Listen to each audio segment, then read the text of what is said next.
So what we're about to do in a couple of minutes' time is we're just transitioning from the previous event, is we're going to be listening and finding out more about innovations in land restoration. There are some amazing entrepreneurs and organizations that are leading the way. They're striking a path. They've done it themselves or they've collaborated.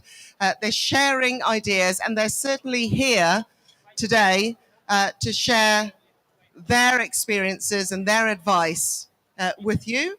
Today, we have innovators from Sri Lanka, from Sweden, from Mongolia, and also the host country, Saudi Arabia. So, I will begin now, and hopefully more of you, once you finish networking, will join us in the audience. Okay, so why are we here? So our boss, Dr. Murali, who is the director of the G20 Global Land Initiative, says, do you know what? I prefer this to be known as the People's Pavilion. And the reason he says that, he said he wants it to be open for people to come and to share, not a hands-off from a distance. So this is affectionately known also as the People's Pavilion.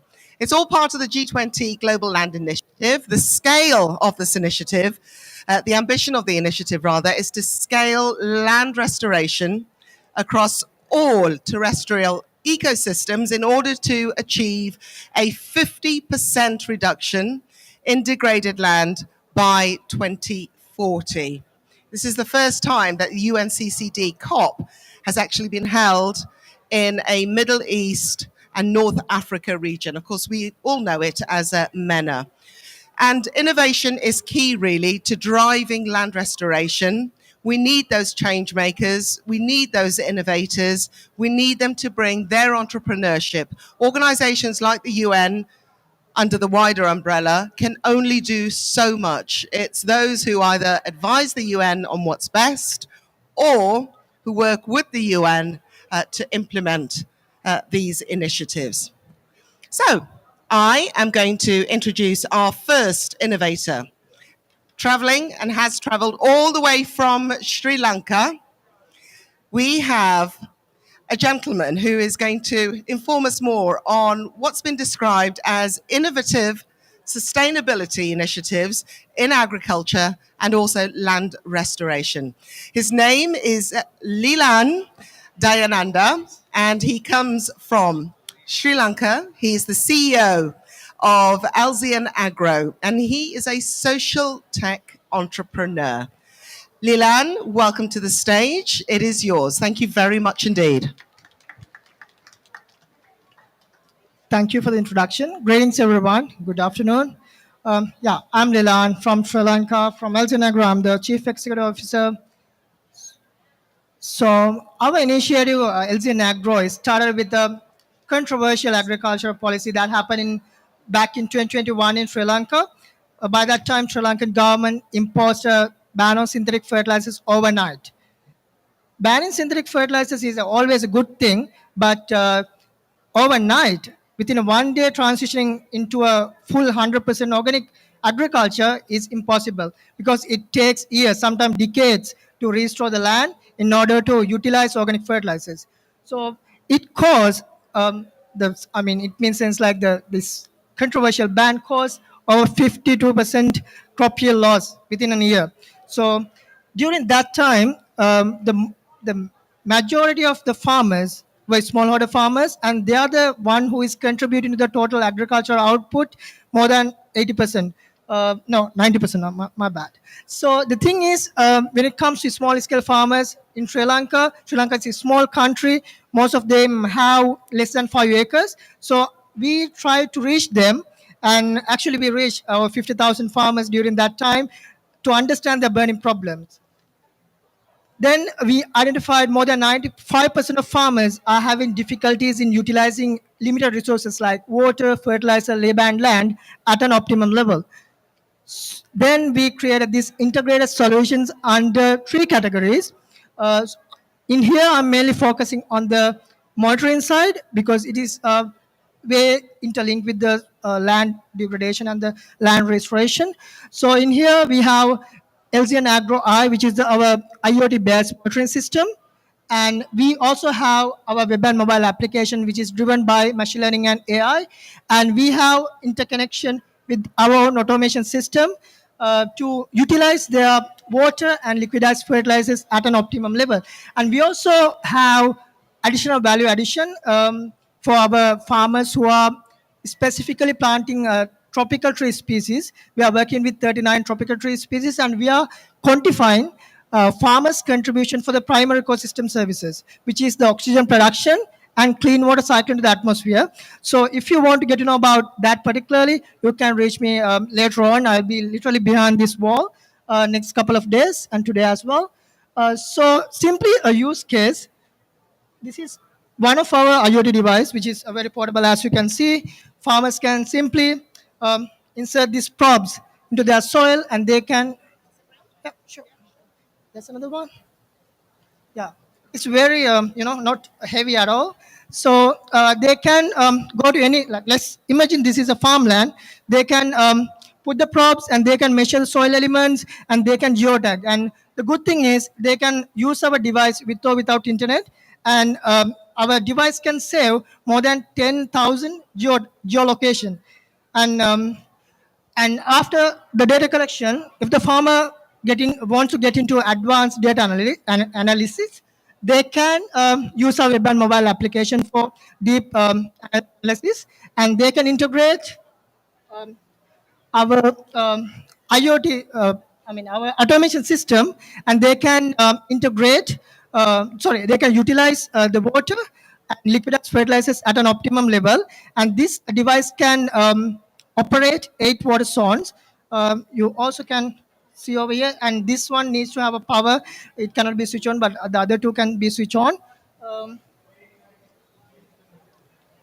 And currently, we have more than 20 contracted full-time employees. And when it comes to our team, we have a really good synergy, and we have a really different background, as you can see over here. Um, so when it comes to our business model, it's B2B and B2B2C, and we have a very healthy customer acquisition cost against the customer lifetime value at the moment. And our revenue model is mainly based on hardware sales, and subscriptions comes from our web and mobile application. And we also have additional income source related to quantifying primary ecosystem services. So when it comes to hardware sales, we sell sensors, weather stations, portable devices, and automation devices. And subscriptions come from our web and mobile application and customized features that we provide to each customers according to their requirements. And when it comes to our traction, so far we have built a few demonstration sites all around Sri Lanka, and we invite farmers to understand the usage of precision agriculture. So at this point, we have reached over 100,000 farmers with our knowledge transition, and we use, including portable device and our rest of the LCN Agro monitoring system, to geotag more than 160,000 locations with the soil monitoring. So when it comes to this specific product, it is solar powered and also can be powered with the normal energy, and it is energy efficient. It can be customized according to the farmer's requirement. If the farmer need to check only NPK level, we can provide that only. If the farmer needs to monitor soil electric conductivity or soil compression or soil pH level along with the NPK level, we can provide it as well. And the patent filing is exactly not for this one. This is version 3. We are filing patent for the version 4, and it can geotag, store data, and can interconnect to our automation systems and our web and mobile applications. And yeah. So if you want to get more specific details, I have a few additional slides. In the Q&A session, you can ask. I can go through with those slides and tell how different and how unique our product is. And if you want to get to know about our market size, you can ask from the Q&A session as well, or else you can contact me later on behind this wall. Yeah, thank you very much. And I would like to invite you to join hands with us to empower small-scale farmers. Okay, lovely. Lilan, please take a seat very quickly. Yeah, scooch up one. Let's have you in the middle. Let me remove that. If you give me. Yeah, that's fine. Sorry, let me take this away. We don't want to share germs, do we? Hold on. Okay, folks, any questions? Any questions from the audience? Does everyone understand whether it's the techniques, or the technology? Do you understand where ASEAN's coming from? Does everybody get it? You think? I don't. I'll be honest. So, is it the tech, as in the technology, the hardware, or is it in the way you're doing the agriculture? So it is actually kind of hybrid. It's tech. Tech comes with the hardware and software mods, and we also use analog forestry. We are actually partnered with the International Analog Forestry Network. They have analog forestry practices. When you are working with the farmers, specifically, I mentioned about quantification of primary ecosystem services with the 39 pan-tropical tree species. We are using analog forestry practices, and we are encouraging them to use it because it's analog forestry is about equalizing the biodiversity ratio with the biomass. So Okay, so you've been awarded the Commonwealth Youth Award for Excellence. That was in 2022. You've also been honoured as Social Entrepreneur of the Year this year at the New Generation Awards. So those are quite high, very high commendations. Congratulations. Thank you. What came first, the need that you saw on the ground, or the hardware and tech? How did you go about it? Actually started with the problem identification. We had quite a lot of time, to be honest, to go through with the problem identification, because we started our initiation during the worst economic crisis in Sri Lanka. So we could not complete our prototypes. We had the idea to, like, developing the IoT devices and all, but there were like a lot of power cards. We couldn't like complete the coding parts. So we used that difficulty to get an advantage to be with the farmers, and we reach thousands of farmers and try to identify, like, their burning problems. So that is where we identified that they were having a lot of trouble to utilize their limited resources, mainly in the dry zone. They were having lack of water, and even with this controversial synthetic fertilizer ban, farmers were not aware that how to utilize organic fertilizers. And even with our IoT devices, they can measure the quality of the fertilizers as well. So yeah. Any questions before I go ahead? Yes, could we have the microphones coming to you, sir? Thank you. Thank you very much. My name is Tadeo Ajuna from Uganda, and I love this device because I'm a farmer, so, and I work with farmers as well, so I completely relate. But I'm looking at scalability. Maybe could you give us a hint of how you're trying to scale it up? Because I'm already interested. I don't know if it's already on our local markets. Maybe I could start from there, such that I also pilot it in Uganda. Thank you. What are you farming? I deal in a lot of products: horticulture, onion, garlic, potatoes, pumpkin, a lot of products. How old are you, if you don't mind me asking? I'm a few years old, but I'm still a youth. I love it. But I'm still a youth. You're still a new one. Yeah. Okay. Thank you. Yeah, we are actually closely working with some of our Cameroon partners from the International Analog Forestry Network. So when it comes to the expansion, it is possible to do it within like next 3 months, to send it one device for you. If you're interested, you can have a chat with me. But currently, we are incorporating Malta to get into the Shanagan area. Just mentioned to one of our next speaker too. So it's possible. Let's have a chat and we can do something. Yeah. Do you actually do capacity building work, or do you have partners to do that? Actually, when it comes to global south countries, knowledge transition is necessary. So we actually it should comes from the agriculture ministry. Unfortunately, it's not going well in the Sri Lankan context, to be honest. So that is the main reason why we develop our demonstration sites, because we can go to the conventional farmers and say that we can do this thing, that thing, but they can't understand. They can sometimes cannot even imagine these sort of technologies are already available sometimes. So we encourage farmers to come to our demonstration sites free of charge. Even we are giving free food for them. So then we showcase them how to utilize our technologies and existing technologies and the advantages as well. And we connect them with the farmers who are already using our technologies as well, so they can interconnect with each other, and they can communicate with the the familiar language with the fellow farmer. Okay, thank you. Any more questions? Quickly, I've got one more before we move on. Mr. A few years, but still here. Thank you very much indeed. The reason I asked you, I wasn't being rude. I was just so impressed that you are so involved in farming. So yeah, huge congratulations. Thank you. And the reason I'm asking is you obviously recognize a market in that you want to scale up. You are ready to scale up. What is your biggest challenge? Just one thing. Okay, I'm going to say my biggest and the biggest challenge of my colleagues, because we a network of farmers. Okay, absolutely, great.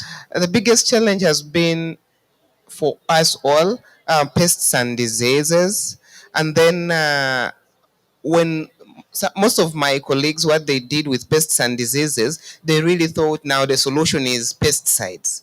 So now the soil became like unproductive because of excessive use of pesticides.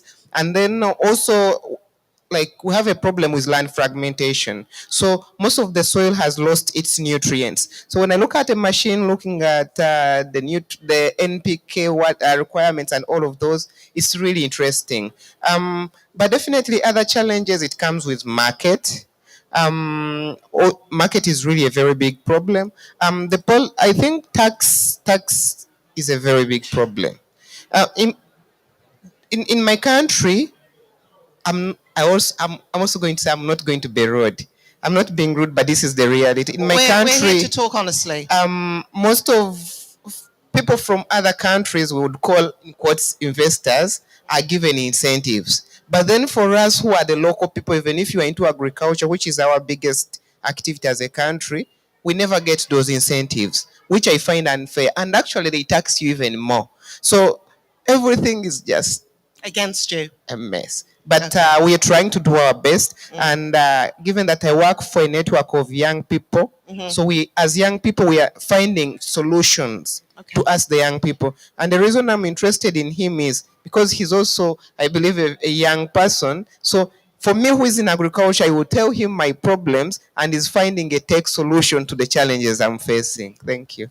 Thank you. And that illustrates exactly why we're here today. So thank you so much for sharing your story. I must mention about Sri Lankan context. What's good thing about Sri Lanka is actually when it comes to import of the agricultural related product, it's 0% tax. So I must mention, like, I've been like villains in Sri Lanka, this thing, that thing, but it is one thing that I'm proud of, like, it's a zero tax. So yeah, it's beneficial. You're breaking his heart there. Lila, thank you very much indeed. Thank you. And if you are interested in scaling up, we do have our third speaker. That is one of his focuses. So we'll hear about that. Thank you, Lilan. Thank you very much. If you'd, I'll ask you to sit in the audience so that you're not turning your head up. Okay, let's move on to our next speaker. He's not actually our third, he's our second speaker, coming to us from Sweden. And I have to commend this gentleman because he has been here since day one. Day one, he has dedicated himself every single day, and he has sat there and he has listened and he has taken notes. And I just find that really heartwarming. So that is really, it's been really nice for me to observe. So Daniel Pakurar, have I said that correctly, Daniel? Pukurar, yeah, hails from Sweden, and he is the founder and executive chairman from Boreal Orchids AB.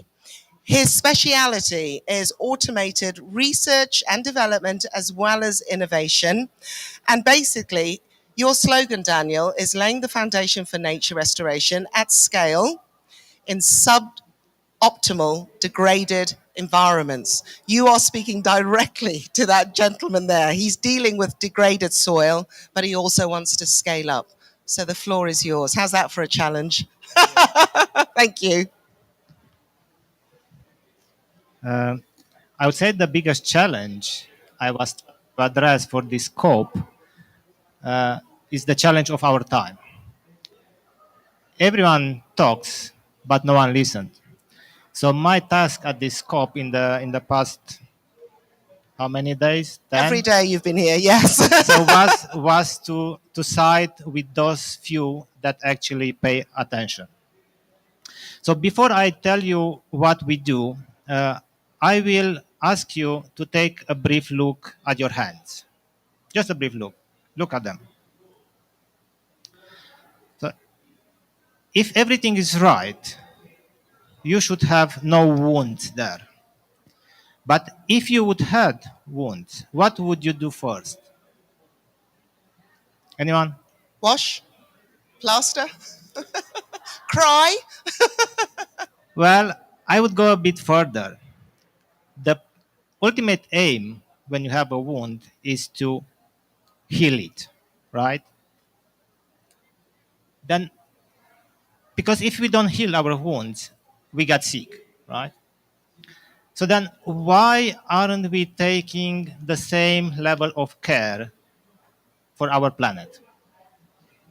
There are plenty of wounds that we see, and we have heard a lot about those wounds over the past few days.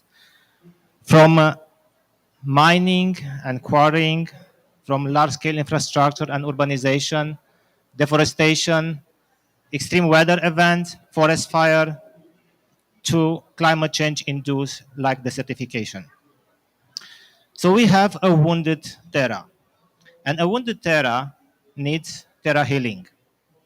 And as ourselves, this planet has a skin, and that skin is called biocrust. So biocrust is basically covering the land ecosystems, and it's about 1 centimeter deep, and it consists of microorganisms or lower plants like fungi, bacteria, algae, lichens, and mosses.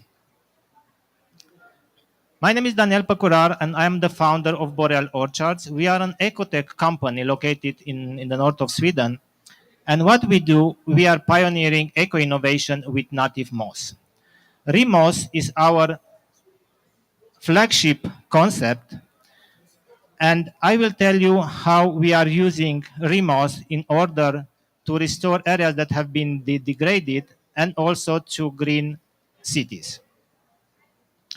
But first, why moss? Well, no one pays attention to moss. Mosses are those plants that everyone heard of.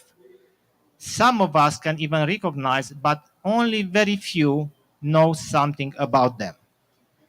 But mosses are present in all land ecosystems. So wherever you are, if you go around, you will find mosses.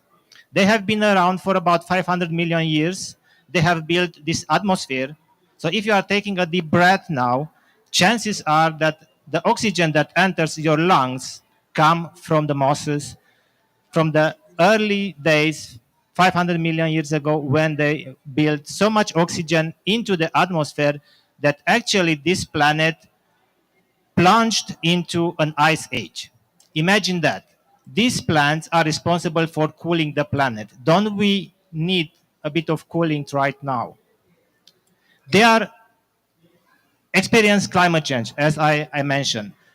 But why mosses in restoration? Well, they are nature choice of coating material. They can grow on soil, they can grow on sand, they can grow on rocks, they can grow on asphalt. And from where I live, if I keep my car long enough, it will be covered in moss. But more important is that they are the first movers wherever we have an ecosystem disturbance. And what they do, they naturally heal that ecosystem so other plants can come and colonize and build the ecosystem ground up. However, it can take decades to centuries to establish at their own pace. And this is where we come in. So our solution is what we call moss priming. So what we do whenever there is a project that needs restoration, we go and collect those mosses on site. We then cultivate those mosses in our lab, in our production facilities, and make a moss primer, or it looks like a green smoothie. And when we have enough of it, we spray this primer over large areas to a concept or to a solution that is called hydroseeding. And in this way, we jumpstart the biocrust restoration. So we heal that skin of the ground that is so essential for restoring large areas. So by doing this, we can restore ecosystems at scale. So far, we have installed pilots in Sweden, large-scale infrastructure, mining, but also we are looking with interest and we have initiated some projects into what we call bryotecture. Mosses are bryophytes, so combination of bryophytes with architecture and design. And this is the scope of this is to pack a lot of greeneries, a lot of green into cities.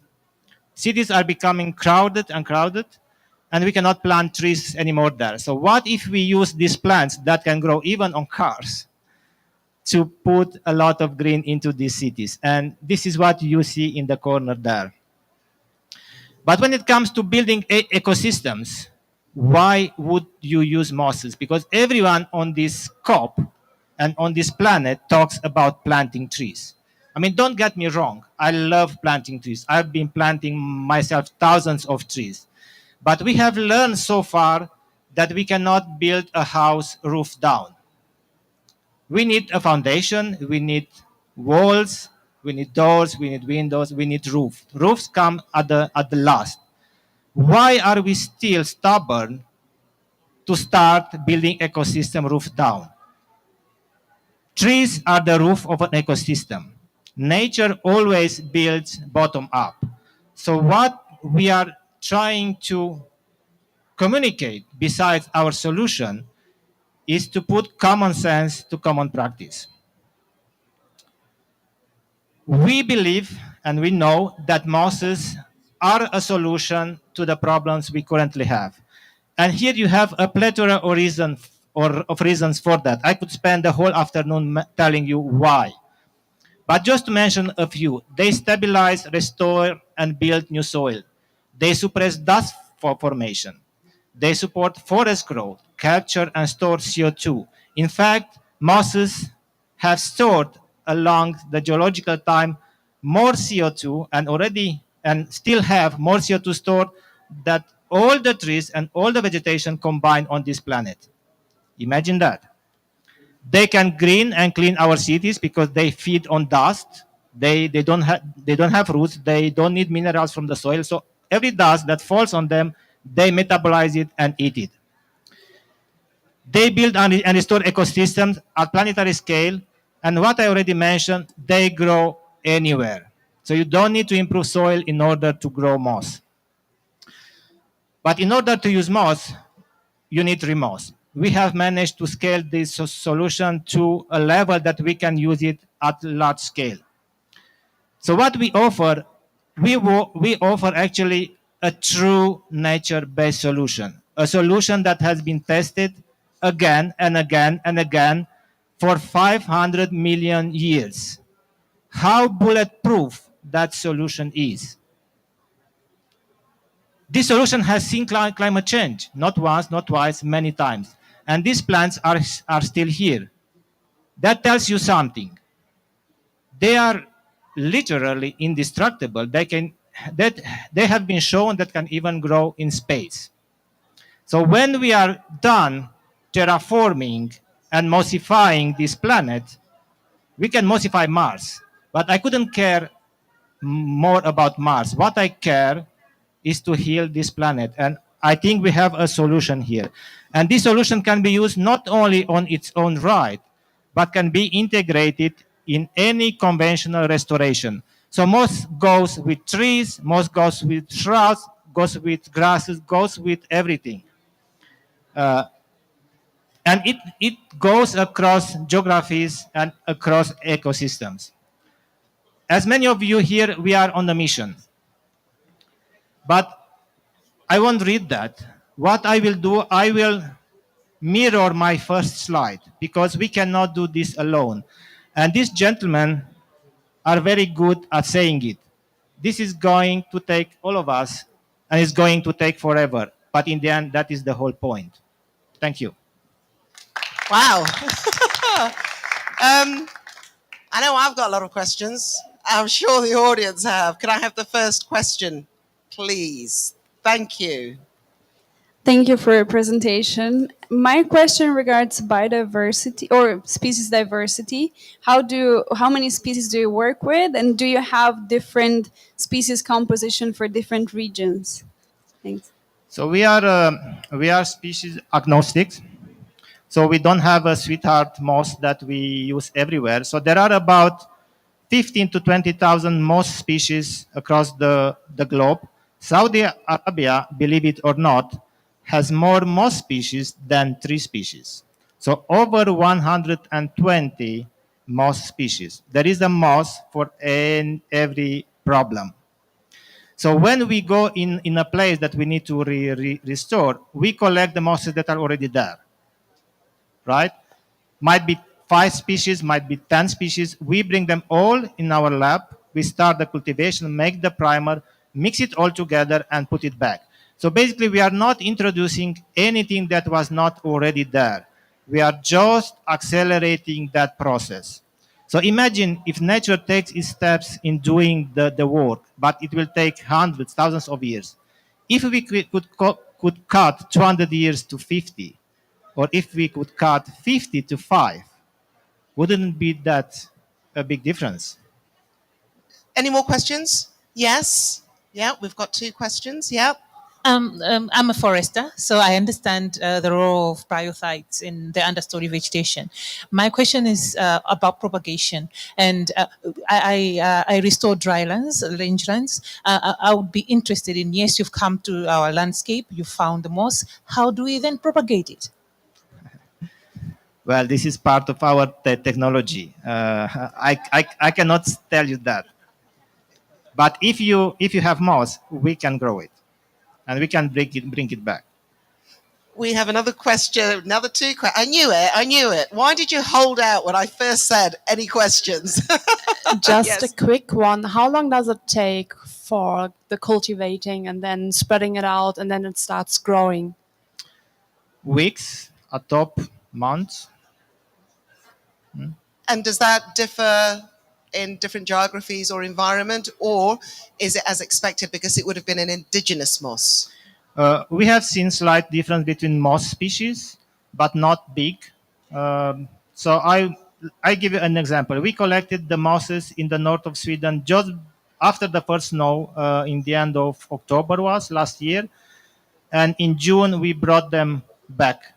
But we brought them back in June not because we didn't have them already ready in March, but because the summer comes very late in the north of Sweden. So 3-4 months we can bring back the smoothie to where it belongs.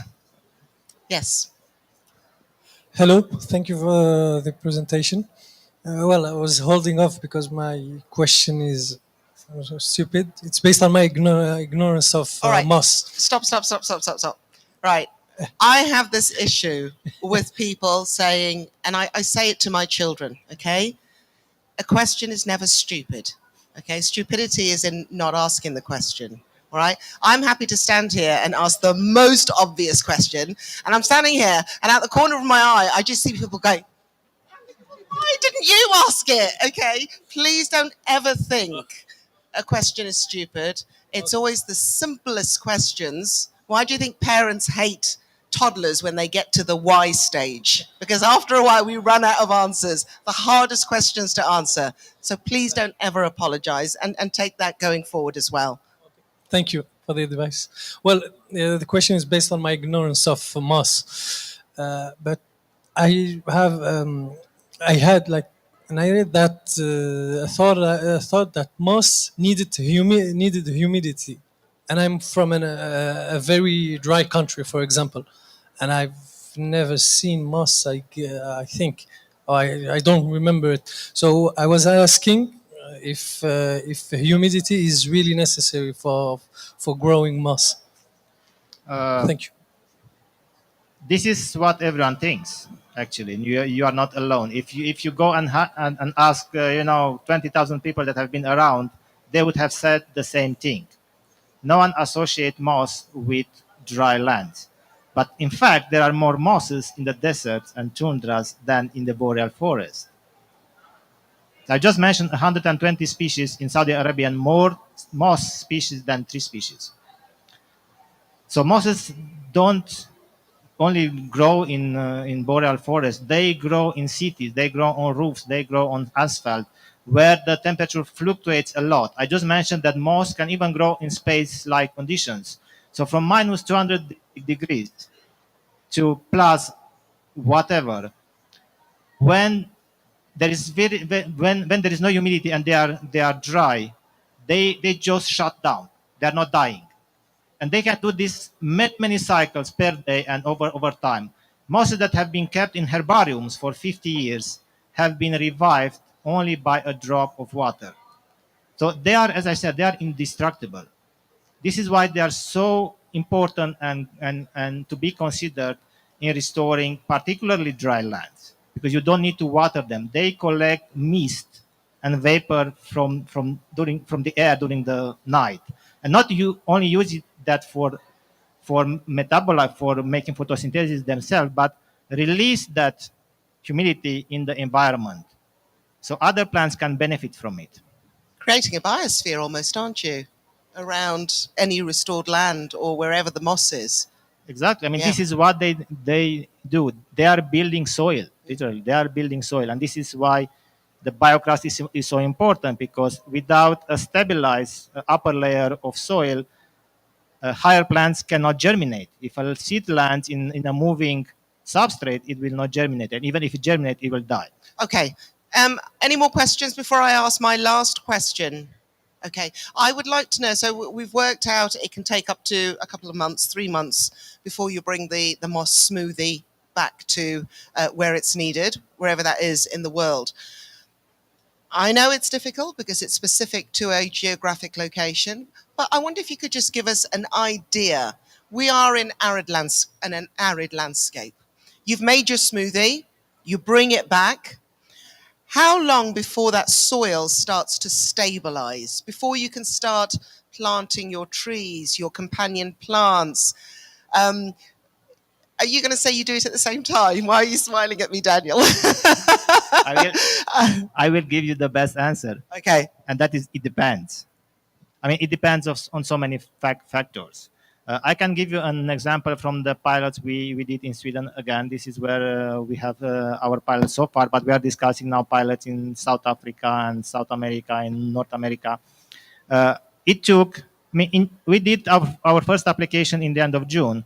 And when I got back to the site to do another application on a different location, I could already see tiny moss colonies growing. And it was a very dry, very dry summer in Sweden.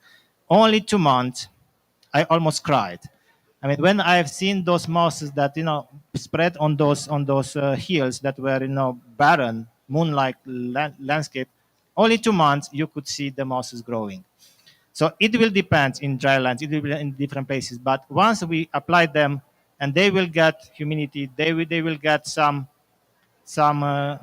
conditions, they will come up, and you will see them. Okay. Any more questions? Do grab Daniel at the end of this session. Daniel Pakura, thank you very much indeed. Thank you. Wow. Okay, our next guest, please, hails from Mongolia. And our guest is developing an app to assist farmers in adopting sustainable agricultural practices. She is the co-founder and CEO of Nomads Agritech Innovations. And you know what I'm going to say? I'm going to ask you, please, to introduce yourself, because I'm not even going to try and mess up your name. So please take it away. Yeah. Okay, this is called like Chimek Saikan Mukpayar. Usually, can you see why? Yeah, because usually in Mongolia we have such a long name. Mm. So my first name has like 11 letters, and the second name is like 10 letters. So like I always have this problem with when I was in the U.S. Like just people just So say it again. Chimek Saikan Chimek Saikan Mukpayar. Mukpayar. Okay, thank you. The stage is yours. Hi, you can call me Chimka or Chim Chim, like whatever is fine. So if you don't know Mongolia, Mongolia is in East Asia. So we are right between China and Russia, basically the big sandwich meat. And we are 17th biggest land on earth, but we have only 3 million in population. So we're the least densely populated country in the world. Okay, so today I'm gonna present the Fini application. This is basically green verification app, and I'm gonna explain like what exactly it does to you. So I've grown up in easternmost part of Mongolia in a family of small farmers. So my family had a very small farm business when I was a child. But I've grown up like seeing like my family struggle a lot because they don't know how to sustain the farm in a very sustainable way. In other words, like we don't know how much water we're using. Like, are we wasting or are we saving? Are we like saving energy? Like we have no idea this kind of stuff. And also we didn't have any access to like financing or marketplace. So my family quit the farming and we moved to the city. And after 20 years, while I was doing my master's, like focusing on MBA entrepreneurship in the US, I found that modern farmers, they still struggle exactly the same issue. Like they don't know how to sustain a farm. They don't know how to access the marketplace, for example. So they cannot scale up or improve their productivity or income. They just like majority of them give up. So what I just decided to is like, I'm going to do something about this problem. Why not, right? So any country, like in your own case, like SMEs like consist of like they just like contribute the country's employment like 50 to 90% of the whole job is relied on SMEs. And then also Mongolia has like, for example, 86,000 SMEs, and then 60% of them are in food production, including agriculture activities. But they have this problem like soil, all those stuff that we have been discussing for the last 3 days. So 40% of the soils worldwide are degraded, and then 70% of freshwater withdrawals are actually used carelessly. So like basically most of the farmers, they don't know how much water they're wasting, how much water they are just saving. Okay. So like I decided to find a problem. So we're developing mobile application to help farmers and small farming businesses, SMEs and agri-food to access green financing and marketplace opportunities, because we started asking farmers, why cannot they access financing? Why cannot find the buyers? But on the other side, we asked the financial institutions like banks and fintechs, we asked them like, why can't you provide affordable loan to farm business or SMEs in agri-food? And then buyers, like why they're not interested, or if they're interested, like who they want to buy their production. So like I worked with this Sustainable Finance Association in Mongolia. So I met all of the banking sector people. What they said is like they cannot verify farmers. They cannot verify if this farmer is in rural area, is a real farmer. Where is the land? Is it verified? Is it sustainable farmer? Like what kind of practice do they have? Do they have good agriculture practice, or do they have like maybe they don't have any practice? So like based on what they're doing, they want to provide the loan, but they cannot do it because they don't have specific department, or they don't have like economists who knows about agriculture. So what I decided was like I just built the team and we decided to develop mobile application that helps financial institution and marketplace buyers to verify farmers how sustainable they are based on their green score. We help them to match with the financial institutions and marketplace buyers. So we have web tool that can help the financial institutions and marketplace buyers to access the data of the farmer. And then if they want to target the certain farms or SMEs, they can just like look for the name and then just see how sustainable they are, who verified them, what company verified them, and then what kind of scale they are in, what phase of the sustainability adoption they are in. So basically, if you're a farmer, let's say there's a farmer, right? If you don't have practice, you don't have to worry about anything. What you can do is like go to the app and download it, and then start contacting all those verification agencies, and that's enough. Just we can help you just access the financial institutions, because right now farmers, they don't have practice, and then they don't have data on the sustainability. But like first year, without any adoption, once you contact the verification agencies, we can already start connecting you to fintech, financial institutions, and buyers. But after 1 year cycle, like banks invested in you, buyers bought like your production, but you had some money, so you should have done something in your sustainability. You should have advanced 1 step, 2 step, doesn't matter. As long as you have some advancement in your sustainability adoption, that's enough. So that's what basically we're doing.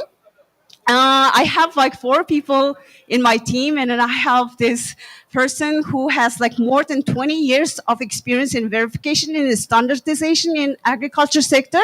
And we have 2 person who has like more than 10 years and 5 years of experience of IT sector and the development of fintech applications. So for the last 1 year, we worked with more than 300 farmers, farming small businesses, and then maybe like 70% of them are woman-owned. And then we just successfully completed this 36 verifications. And then we had just like these green loan requests, like up to $30,000. And we like worked with the State Bank of Mongolia. It's owned by the government of Mongolia. And then we processed their green loan. And then now we have more fintech and more financial institutions joined us. And then we have 1 accredited verification that we are working. We fully digitized their process. And now, right now, we are trying to pilot in Kenya, actually. We want to, because we have some fintech who has clients in Kenya already, and they want us to come to Africa region and pilot this project and see the result. Thank you. Jimka, thank you very much indeed. We are so pressed for time. I mean, some of these innovations are amazing. First off, questions from the floor, very quickly. Questions from the floor? All right, I've got a few. So we'll do this as a quick fire question. All right, verification. How do you verify that the verifications are true? I'm thinking in terms of, for example, false Amazon ratings or reviews. Basically, there's a verification agencies already exist. And then once the farmers start the verification, there's a certain auditors can help them. But there's like this verification agencies, they already have this local, the verifiers and auditors. So we don't have just verifiers who come from city to the countryside. What we do is like we start digitizing the existing verification agencies who has already the local auditors. Okay, and how are you doing with transfer? You said you're looking at Kenya. Does this tech and do the standards transfer away from Mongolia? Oh, it's applicable worldwide, actually. It's like worldwide, all verifications are similar, somehow adapted to the country situation, but it's like good agriculture practice, organic farming. It's basically all same process. So what we do is like we're just providing the technology that can fully digitize the whole process and then connect everyone at the same place. Okay, any more questions on this? Yes, I knew it. Okay, thank you very much. Mine is a quick one. I understand Mongolia, Uganda, Kenya might have similar contexts. Looking at the farmer literacy rates, it's really so bad. And now we are at the tech level, which I'm really loving. So, are you looking at getting a model whereby even farmers who cannot use directly your tech, maybe they are agents in the village who can support them? Like, how are you doing that to support the people who cannot use the tech? Yeah, for that part in Mongolia, we work with the local agriculture department. So they are trying to digitize, but for that reason also we cannot really say like any country we cannot target. Like the reason Kenya is already so well digitized, and then they're working on it. But I mean, just like finance sector, like other sectors, they're going after they're using the technology, but it's a matter of time. The farmers, learn. But I mean, just like when we started piloting, farmers like quickly started adopting because it's related to your money, your finance, and your market you're selling. I think that's the most important pain point of the farmers. So like they start adopting. Okay, Jimka, thank you very much indeed. I don't know, it might be worth talking about adapting the app for local languages, translations, voice. Oh, it's easy. Voice it's interaction. Easy. It's easy for there you us. go. It's easy. Yeah. Okay, so it's coming your way. Yeah. Jimka, thank you very much. Thank you so much. Very quickly, thank you. Okay, I mean, we just don't have enough time for these innovators, do we? Our fourth and final innovator is Sarah Mush, who is from Saudi Arabia, and she's a senior landscape architect, and she comes to us from Atkins Realis. Sarah, I'm going to pass it, or Sarah. So first, I'm not from Saudi Arabia. Oh! I am based in Saudi Arabia. You're based in Saudi Arabia. So, Thank you. Sorry yes. about that. Okay. So you're based in Saudi Arabia. Yes. Sarah, take it away. Thank you. So hello, everyone. My name is Sarah. I'm a landscape architect with Atkins Realis, and my presentation today is going to be about how in Atkins we utilize the Miyawaki technique in our landscape designs, and specifically in urban settings and in Saudi Arabia. So I'm going to start with a global challenge. Land degradation is on the rise due to non-sustainable practices and climate change. So in Saudi Arabia, land degradation can reach up to 70%. However, if we restore only 15% of that degraded land, we can avoid 60% of the expected animal species extinction. So in Atkins, we are proud to contribute to a design ethos that really places life, which is human and non-human alike, at the heart of the city's evolution. So what we really do is we're trying to move from conventional landscape practices, which are solely focused on aesthetics and only functionality. So we're moving from a human-centric design approach to a life-centric design approach, which inherently benefits humans as well. So by doing that, we're really trying to enhance the symbiotic relationship between humans and non-humans. So we truly believe that the Miyawaki technique, which I'll be talking about in the next slides, can really be the secret weapon in fighting and combating desertification in an urban space. So what is a Miyawaki forest? So it's an urban afforestation method that was developed by Professor Akira Miyawaki, and he initially developed it for Tokyo, which is the most populated city in the world. So in a nutshell, it's an urban native forest. Now, what makes this so special?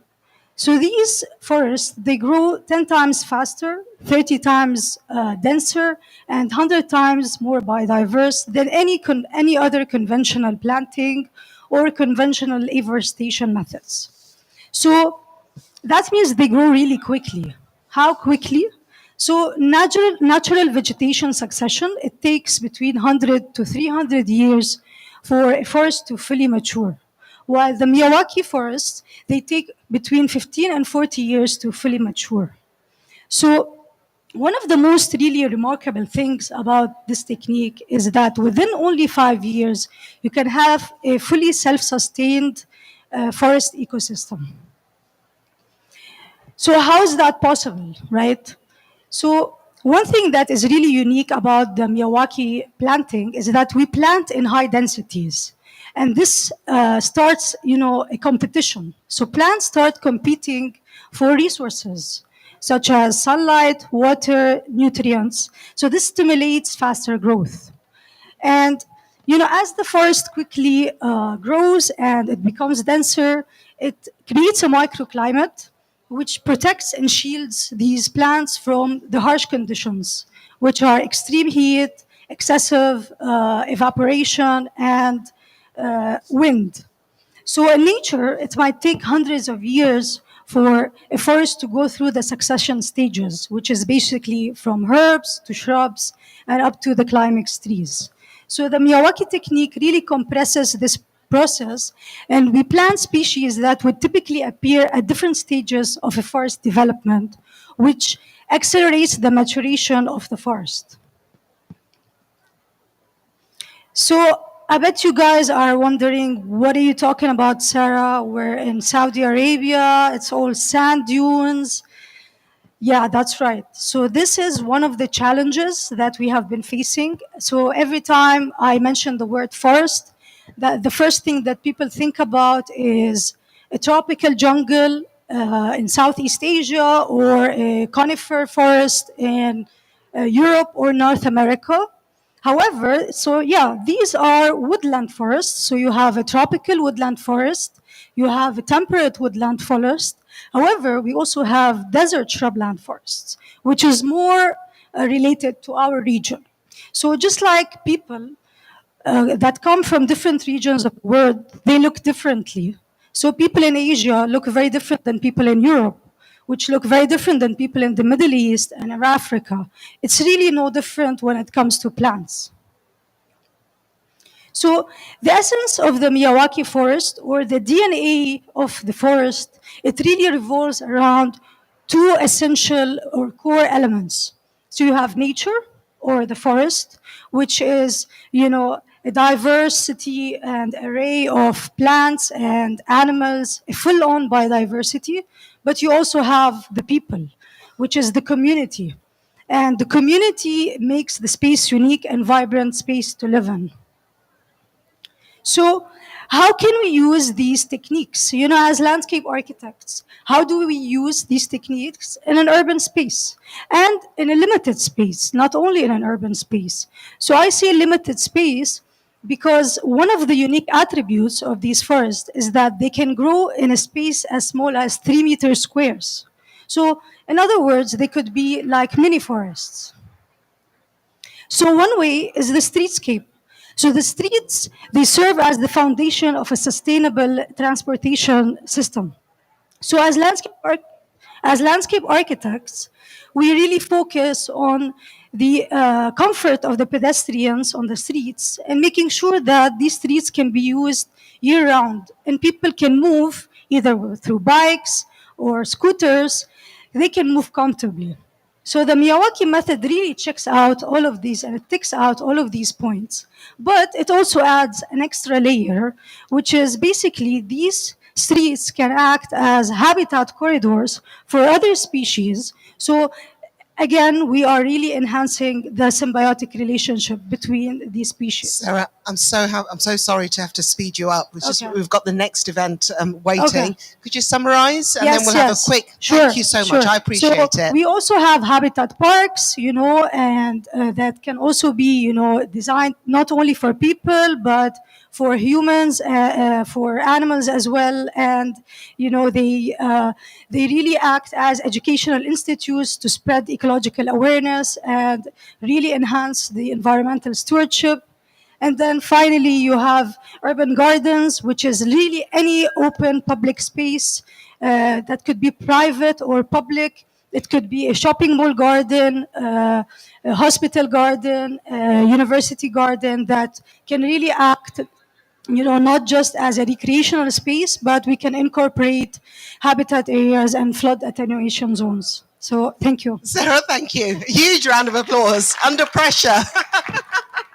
So where are you from, Sarah, originally? So I'm Bulgarian Lebanese. Ah, okay, Yeah, but fantastic. I'm based in Riyadh. Okay, thank you very much for that Thank you. clarification. Yeah. Any questions from the floor, please, about cityscapes and Miyawaki? Yes, Miyawaki forests. Forest. Can anybody? Yes, just the one from the gentleman there. Thank you. Yes. Are you getting results already in the kingdom? So yes, in terms of clients, they're really impressed, and they're looking forward to have this method applied. And we're actually going to be planting our first Miyawaki forest in Saudi Arabia, hopefully early next year. As part of the Green Yeah. Riyadh? Yes. Yes, I can see that. I've seen the designs and suddenly it all made sense. Thank you. Any more questions, please? Yes. Let's incorporate some moss there. Yes, that's why I told you we need to talk after this. That's exactly why I approached you. Oh, this is what the stage is about. That's just made me so excited. Sarah, thank you very much. And although we rushed you, there's already a conversation there. Yeah. Big thank you to all our innovators and Moss, my goodness. We need you back on here. Can we have all our speakers back on for our photo, please? Yeah, I've heard about biochar, I've heard about saline agriculture, moss. It just suddenly makes sense, doesn't it? Okay, pictures.